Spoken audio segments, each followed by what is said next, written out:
My name is Caleb Morgan, and for most of my adult life I believed that monsters were metaphor stories meant to scare children or entertain bored adults on the internet. That belief didn't survive the silent room.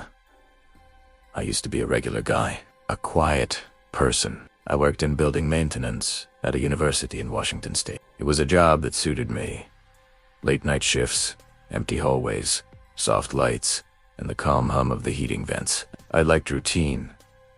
I liked silence. But there's a difference between silence that calms you and silence that listens. I didn't understand that difference until the night everything changed. 6 months ago, the university assigned me to inspect the North Wing basement, a part of campus that was built in 1951 and then abandoned for decades. They wanted to reopen it for storage. My supervisor, a guy named Ethan Clark, handed me a flashlight that flickered too much and said, "You will hear noises down there. The pipes are old. Don't freak out." It was the sort of warning that makes you want to freak out. The staircase leading to the basement felt endless, just cracked concrete steps disappearing into a cold breath of air. Not wind. Not a draft. A breath. When I reached the bottom, my flashlight flickered again. Behind the dust and mildew, I saw rows of doors, maybe 30 of them. Some open, some shut tight. Most unmarked, except for one. Room 309. The only door with a wooden sign. The only door that was perfectly clean. The only door that felt recently touched. There shouldn't have even been a room 309 in the basement. The numbering system didn't make sense, but what bothered me more was the silence. The basement wasn't quiet. It was waiting. I did the usual maintenance checks, ticking off boxers on my sheet pipes, vents, fuse panels. But every 5 minutes, I found myself glancing back at room 309, like something behind it was pulling my attention by a thread. When I finally walked toward it, my chest tightened. The closer I got, the colder the air became. Not chilly. Freezing. My breath turned white, and then I heard something from behind the door. Not movement. Not breathing. A soft, rhythmic tap. Tap. Tap, tap, like someone tapping their finger slowly on the wall. My instincts screamed at me to leave, so I did. I left the basement fast, climbed the steps 2 at a time, and didn't look back. I told myself it was just pipes, just the old building settling. But that lie didn't hold for long. A week later, the university installed new security cameras in the North Wing. Ethan asked me to monitor them from the control room during my shift. Most of the screens showed normal things, empty classrooms, hallways, staircases. But camera 17, the one pointed at the basement landing, showed something different. At 2:13 a.m., a figure appeared at the bottom of the stairs. A man, tall, thin, wearing dark clothes. His face was blank, not blurry, not distorted, just incorrect. Like someone had tried to draw a human face from memory and failed. He wasn't walking. He wasn't moving. He was just standing there, staring at the camera, except he had no eyes. I leaned closer to the monitor, my heart pounding in my throat. The timestamp blinked. 2 hours, 30 minutes, and 42 seconds A.M. The man didn't blink, didn't sway, didn't breathe. Just stood there. Then slowly, he lifted a finger and tapped the wall beside him. Tap, tap, tap. The same rhythm. The same sound. The same thing I heard in front of room 309. I froze. I couldn't look away. Then something happened that still makes my stomach twist.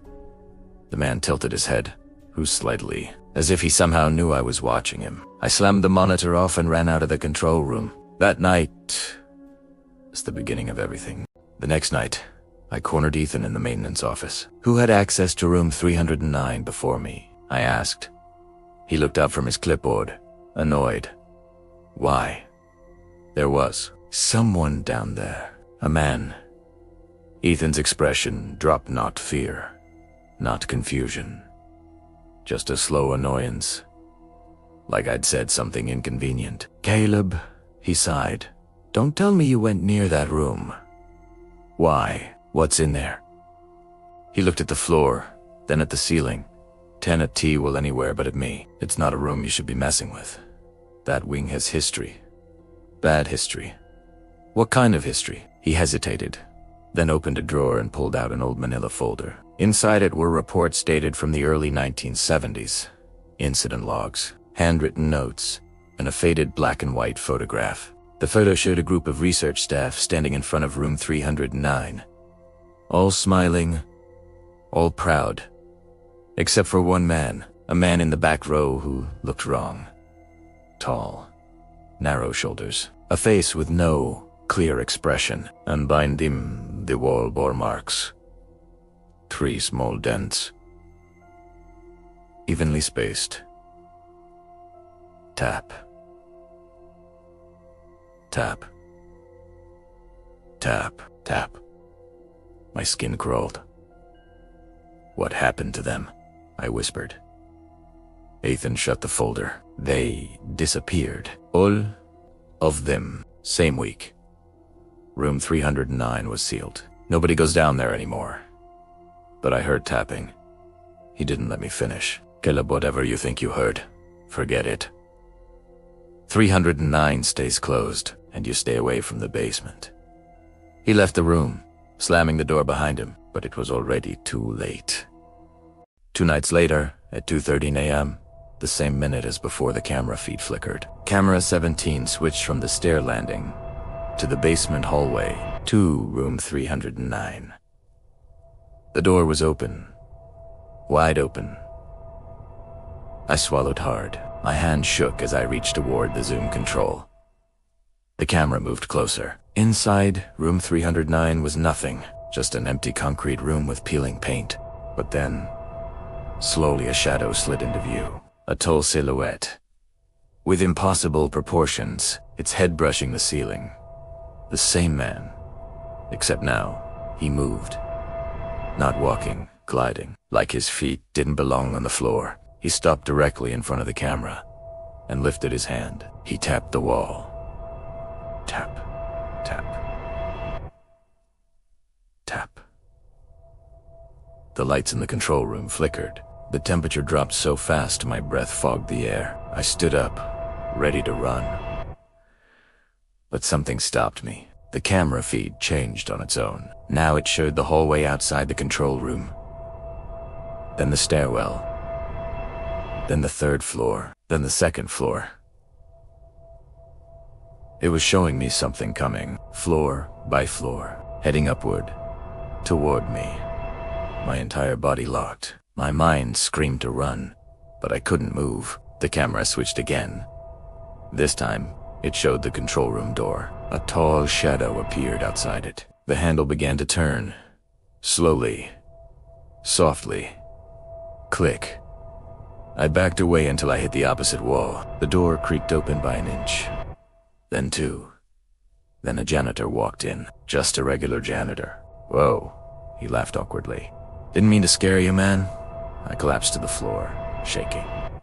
He looked confused, but I didn't tell him what I saw. Who would believe me? I quit my job the next morning, packed my apartment, moved across the city.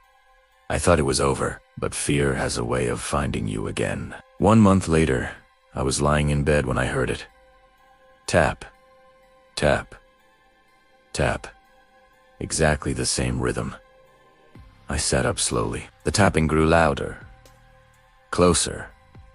I walked into my hallway, hands shaking. And there it was. A door that did not exist that morning. Old rat covered in dust. And on it was a number, 309. I stepped back as tears filled my eyes. My chest tightened, my knees nearly buckled. No, I whispered, you're not real. The tapping stopped. Silence. A silence that wasn't calm. A silence that waited. Then the handle began to turn. Slowly. Deliberately. My voice cracked. Please. Don't. The door opened. Pitch black inside. Something moved in the dark. Tall. Thin. And wrong. The man without a face stepped out of the darkness. Except now, He had eyes, not normal ones. Two black, hollow pits that absorbed the light. His long arm reached forward. He tapped my chest. Tab, tap. And then he spoke. A dry whisper like dead leaves scraping concrete. You opened the door first. My vision blurred. My body felt heavy. The world twisted downward like a drain. The last thing I remember before losing consciousness was being dragged across the floor, toward the open doorway of room 309. I woke up in a room with concrete walls. Bare. Colorless. Cold. There is no window. No clock. No exit. Except for one door. A door labeled 309. Every few hours, the man returns. He stands in the corner, tapping the wall. Tap, tap. Tapped. I once asked him what he wants. His head tilted slowly toward me. In a voice like wet stone splitting, he whispered, "Someone else, so I am writing this story. If you're reading it, if you feel someone watching you, if you hear the tapping, tap, tap, tap. Don't open any unfamiliar doors. Don't listen. Don't look. And for God's sake, don't go near room 309. Because if he marks you, will come. And once he chooses you, the silent room will follow, wherever you go, forever."